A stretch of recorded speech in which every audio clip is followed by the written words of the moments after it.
By now, several small aircraft carriers had begun operating across the Atlantic, and their Martlets and Avengers were not only long-range eyes for the convoy escorts, but were also highly effective weapons in their own right.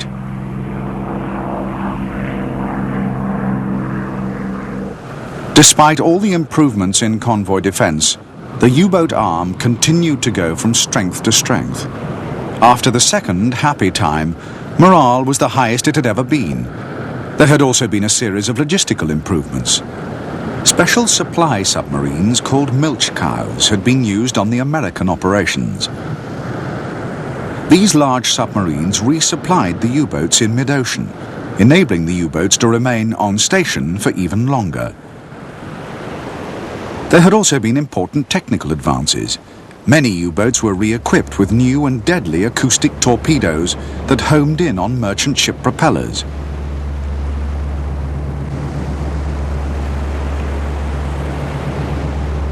Metoc's radar detectors were now fitted as standard and alerted the crew when they had been discovered by a convoy escort, giving them enough time to dive and escape.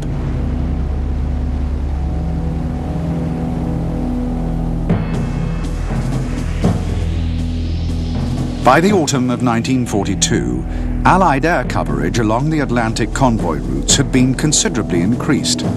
But in the north, where the bulk of British imports crossed, a large air gap still remained, known to Allied sailors as the Black Pit. It was close to this air gap that Dönitz concentrated his U-boats, 30 in American waters and 40 in the western approaches, including several strong wolf packs. In early November 1942, SC-107, sailing from New York with 42 ships, was attacked in the largest convoy battle of the year. In just 4 days, 15 Allied merchant vessels were sunk, and altogether, the U-boats destroyed more than 80,000 tons. In the last 6 months of 1942, throughout the Atlantic and Caribbean, the U-boats had sunk a massive 575 Allied merchant ships.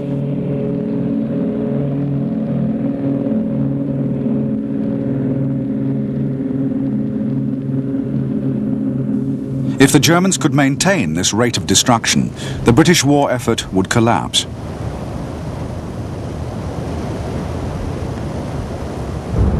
The building of new merchant ships had fallen behind schedule. But most dangerous of all, Britain had just 3 months' supply of fuel oil left. For the Allies, the Battle of the Atlantic had reached a crisis point. Allied commanders knew that it was their failure to sink large numbers of submarines that lay behind their constant reverses. They had made a concerted effort to destroy U-boats by bombing their yards and bases. But the U-boat bases had been equipped with huge reinforced concrete bunkers, or pens. The pens were completely impervious to even the largest bombs. At sea, in 1942, the Allies had sunk 87 U-boats, higher than the year before, but averaging less than 8 a month. The Germans had built 3 for every 1 lost, and during the year, the number of operational submarines had risen from 91 to 212. For Admiral Dönitz, although 1942 had ended on a high note, he was not totally confident. Dönitz feared Allied technical improvements. He had learned of the powerful searchlights fitted to maritime aircraft, and was beginning to suspect the existence of the new Allied 10-centimeter radar. To form wolf packs and intercept the convoys, U-boats needed their full range and their full speed. Therefore, they had to stay surfaced as long as possible. Dönitz knew that if the Allied countermeasures could keep the U-boats from traveling on the surface, then the wolf pack would be defeated. To prevent this, the U-boats were fitted with more powerful anti-aircraft guns and ordered to fight it out instead of diving. And once again, U-boat radio codes were changed, maintaining the intelligence advantage for the Germans. In early 1943, unexpectedly fierce storms once more swept through the Atlantic, reducing submarine activity, and for a short time, the convoys went unmolested. It would be spring before the weather lifted and the offensive could be resumed. In March, Dönitz sent all his available U-boats into the ocean and stationed them in the very heart of the mid-Atlantic air gap. As the U-boats pounced, they proved again and again that Allied air cover was still inadequate. Convoys were as vulnerable as ever. U-boats tore into a string of merchant ships, achieving some rapid and spectacular victories.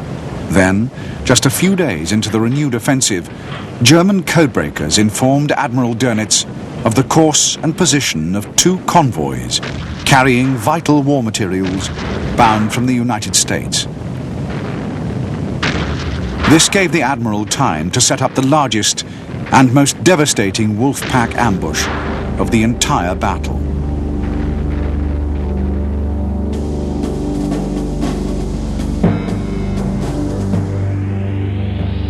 German intelligence indicated that two eastbound convoys had left New York, SC-122, and the faster HX-229. On March the 12th, Dönitz deployed the biggest concentration of submarines ever, 38 U-boats in 3 Wolfpacks, coded Raubgraf, Stürmer, and Dränger. The slower convoy passed through the 600-mile-long Raubgraf unnoticed, and HX-229 outran it. But in the early hours of the 16th, a submarine from Raubgraf returning home with engine trouble steamed right into the midst of the unfortunate 229. The U-boat radioed the convoy's course back to headquarters, and immediately every single U-boat in the 3 Wolfpacks was ordered to converge and intercept. The resulting onslaught lasted for 4 days and stretched over 600 miles of ocean. The U-boats sank 21 ships, which at 141,000 tons made it the most destructive convoy battle of the entire war.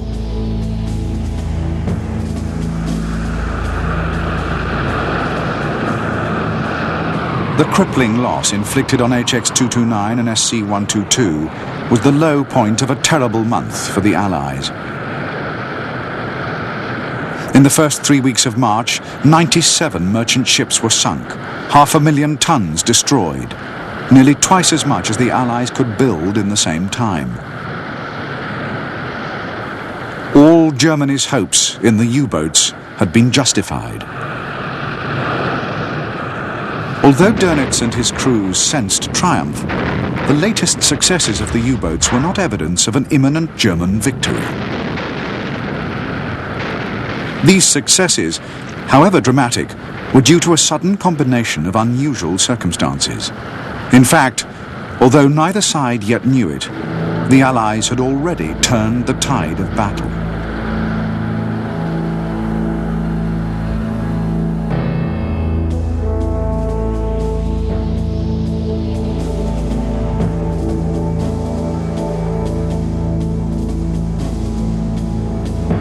By March the 21st, 1943, merchant ship losses had become so great that several senior British commanders believed the convoy system defeated, and that Allied leaders should start trying to find an alternative defense. But the commander-in-chief of the Western approaches, Admiral Max Horton, was confident that the U-boat successes over the last few weeks would not continue. For a time, the German code changes had blinded the Allies, but the new U-boat cipher had taken only 10 days to break.